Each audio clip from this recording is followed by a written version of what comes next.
like. I'm delighted next to welcome Beth Carlson Malena. She, with others, has planted One Way Church in British Columbia, and her talk is entitled Contextual Mission and Missional Imagination. Welcome, Beth. Thank you so much, Lisa and the whole group here. Is everybody hearing me okay? Good. I'm going to try to share my screen here as well, so just bear with me for a second. Okay.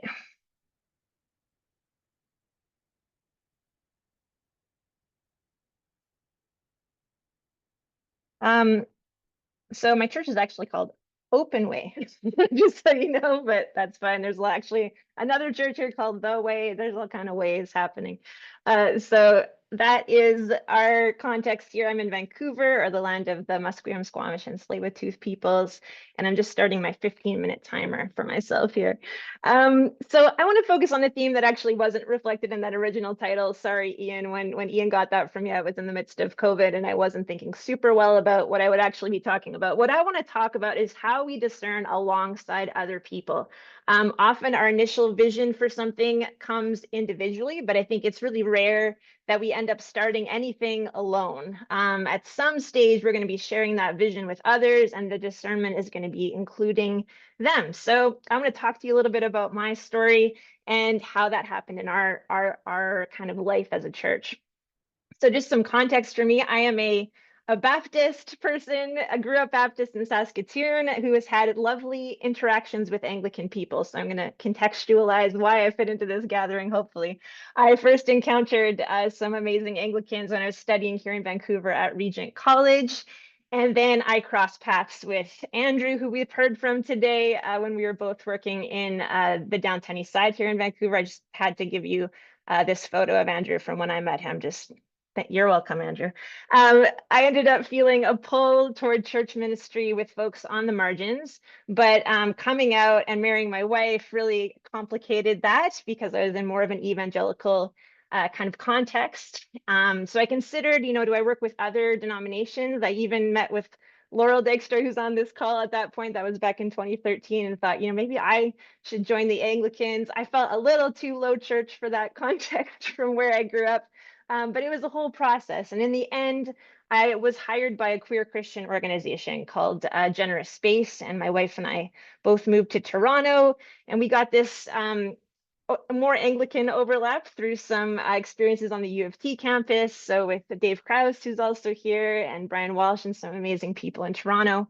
It was amazing working for this group. It was kind of like being a national chaplain for queer people. But I was sensing this is where my listening was starting. I was starting to feel like I want to journey with one group of people in one place over a longer period of time. And that was where the Spirit was starting to stir in me.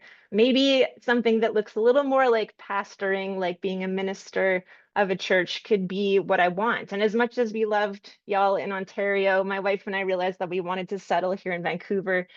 There were a few affirming churches at the time, but not many of them were in that kind of post-evangelical flavor. And so we had a sense that this would involve starting something new.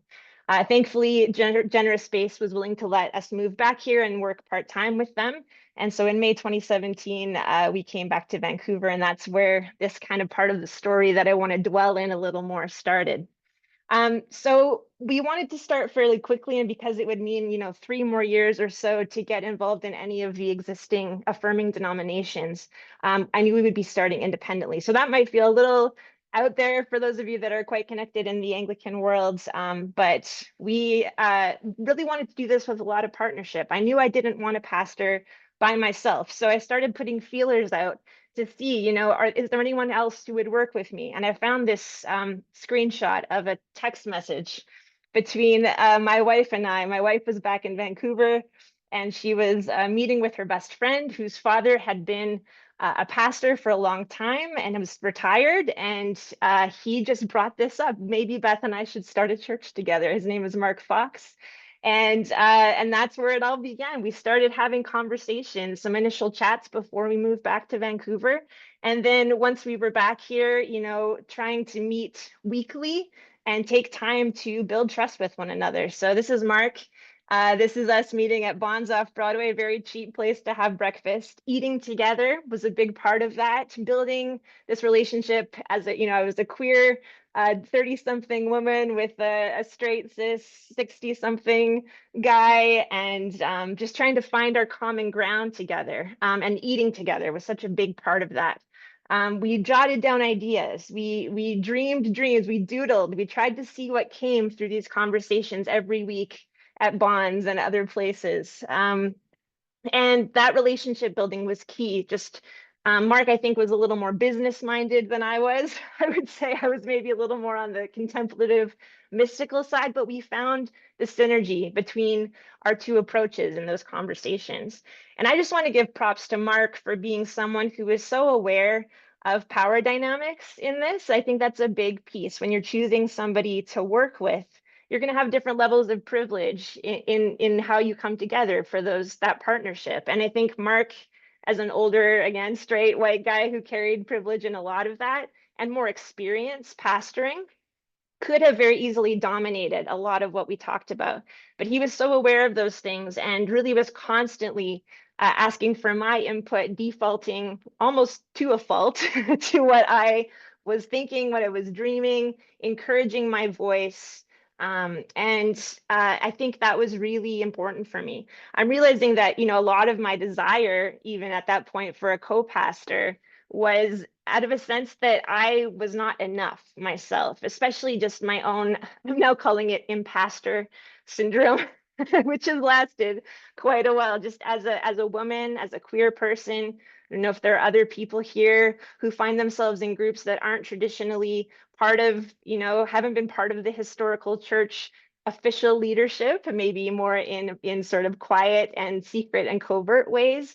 But yeah, I think I needed somebody like Mark to validate and encourage my voice and to give me kind of a chance to step into my calling. So not the best motivation to just not feel like I could do it myself, but I'm still grateful for what resulted. I'm grateful for the co-pastor structure that we were able to build. And I think it really allowed me to embrace my own vulnerability and to lead differently as a pastor, as a queer person, as a woman, to build my confidence slowly and have a different approach to pastoring than somebody with different identifiers might have. So a little piece on building trust. And then I also wrote here, creating something that we want to be part of. So a tension I remember we had in those early days was how much of what we're making do we want to give shape to before we see who's going to show up to it? Like, shouldn't we wait? My impulse was, shouldn't we wait and see what the congregation that develops wants it to be? What do they want this church to be? Shouldn't we take their lead instead of, deciding all these things about values and structure up front? And I think that reflected a bit of, again, that vulnerability, that indecisiveness at the beginning of starting something new. But I remember we had a chat with Jared Siebert, who works with New Leaf Ministries, and he had written a book about church planting in Canada, more from this evangelical side. And his advice for us at the time, which I really grabbed onto, was, make sure the thing that you and the Spirit are creating together is something that you're going to want to be part of. Make sure that there's enough of you and what you love and your passion in it that you're going to want to do this, that it's not going to become something that's totally different from who you are and what your gifts and your charisms and your passions are. Leave room for the Spirit to bring some of you into what's happening. And that gave us some confidence to, have a bit of a structure to invite people into so they could bat it around, they could kick the tires and sort of see what it was and whether it was something they felt like they fit with. So after meeting for those months of discerning and praying and listening, I was really resonating with what Michael said about this sense of like, we got to do something. Like, we can't just sit and talk and think and pray for the whole time. We got to try something. So we kind of landed on this why not sort of idea. Why not try it? What do we have to lose? So the first gathering, you'll see pictures here from my living room. We just gathered a few people. And it was the beginning of the church new year that in 2017, Christ the King Sunday, we made crowns together for Christ the King Sunday in this spirit of just going for it, trying things, keeping things in perpetual draft form, being willing to laugh at ourselves, being willing to be childlike and playful in it and make adjustments along the way. And it really took the pressure off of trying to like get things absolutely right or exactly how they would always be from the beginning. So I totally encourage that. And that's become, really a core value for us as we've grown, as we're now at year 7, year 8, is keeping things in perpetual draft form, being willing to playfully experiment around what we do. So after several of these living room meetings, we kind of knew that we needed more partnerships and maybe a space to meet. And we were praying about this. And we decided, it's time to extend the network, extend the collaboration and the partnering even further. And so we ended up, here's another Anglican connection for you. We ended up connecting with Heidi at St. Margaret's, which is an Anglican congregation here in Vancouver. Mark had actually built a website for Heidi and friends when they were doing a missional kind of imaginative idea with a thing called Hanani House. And so he remembered their sanctuary being amazing, circular, even if we're small, we can just gather in that inner circle and we won't feel like it's this cavernous space that we're meeting in. So we reached out and, Heidi said, I would love for you all to use the space in the afternoons on Sunday, but I don't want to be your landlord. I actually want a relationship with you where we can be colleagues, where we can, partner together and build more of an equity and a mutuality with each other. And we were so excited about that because, the challenge of being an independent church is that you're just lone rangers out here without people to partner with and be excited about collaborating with. So to have that built in almost from the start with Heidi was such a gift. And yeah, we had this longing to be colleagues with people, even across denominations, even across from this little independent queer thing to a church that was relatively established and part of quite a large network. And that's been such a gift all the way through the 7 years that we've been together. Heidi now joins our staff meetings once a month. So we get time together every month to build that trust again over shared space, shared time, build accountability, mutual support. We've been able to, and Heidi's the third one from the left there in the photo. I think this was from a Shrove Tuesday waffle kind of thing that we were partnering in together. But here's a more recent photo from when our 2 congregations partnered to build a food pantry outside of the church that we stock for the community. So just being able to work together around special services, seasonal things, projects like this has been so important for our little Lone Ranger congregation, and it's been really encouraging. So that's been incredible, and just continuing to ask who's part of my network, even if they're maybe outside of the traditional people I would work with, how could collaboration actually increase our capacity and give us the ability to do some new things together? I wanted to also just mention something else that's been important in this kind of spirit of collaboration, and that has been how can we work our values into the very structure of what we're building? So this is a picture of me marrying a couple from my church. I have a side gig as a wedding officiant, and this being multi-vocational, first with Generous Space, and now with this wedding work that I do, has meant that I don't have to be the only pastor that is paid at our church. So Mark has now retired. He was with us for our first 5 years, and it was amazing. He also wasn't accepting pay because he said, the government is paying me to be alive. I'm on pension. I don't need that. So that gave us a chance to start a lot smaller. Now I have 2 other co-pastors who both also work part-time and have other things that are happening in their lives. And so all of us can share kind of the small, pastoral staff budget that we have as a small congregation and work as a team, which is really valuable to us to continue to bring those different voices, different ways of hearing God and discerning and partnering together. So all of us are part-time and all of us work together, and we can afford that because of our multi-vocational pattern.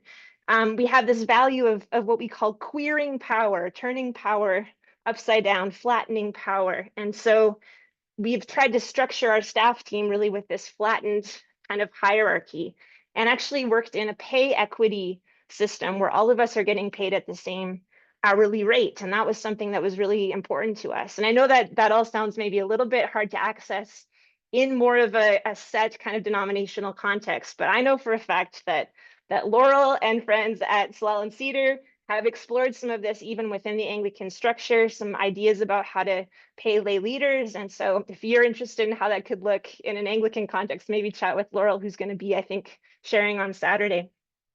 So queering powered things like consensus decision making with the congregation, with our staff, with our board, trying to work in moments of foraging for tension proactively around conflict instead of just letting conflict blow up really destructively. These are all some things that we've done to try to work that partnership model and discerning together into the ongoing life of the church. And then I just want to close with the fact that I think celebrating milestones is another big part of what this looks like, because we need chances to say, hey, look what the Spirit's done. And look what's we've been able to do together as we've partnered and leaned on each other and built trust. What are our dreams for what's next? So this is our little congregation on our first birthday. We have celebrated every birthday since, because it's important. We're toddlers, right? When we're starting out, we need to really grab onto those birthday moments. And then this past year, a really important moment for us was our co-pastor commissioning service, which would be the closest that our church gets to maybe something like ordination or yeah, the equivalent of that in different structures. So for the church to be able to really bless us and commission us in our work. And that was a huge milestone for us, a huge important moment.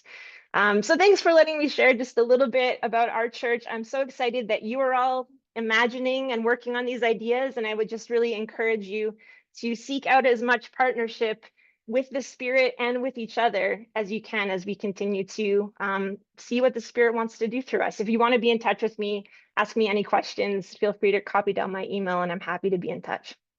Thanks again.